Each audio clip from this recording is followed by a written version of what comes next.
Over the course of 2 months, All Hands volunteers, in collaboration with Operation Blessing, built 60 transitional shelters in Barangay Santo Niño. Less than a year later, we are back, this time to build a kindergarten classroom.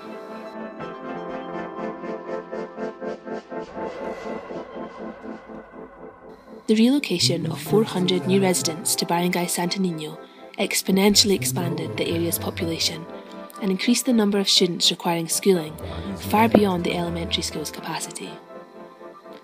To address this shortage, All Hands are constructing a new transitional kindergarten classroom, which can accommodate 25 kindergarten pupils at any time.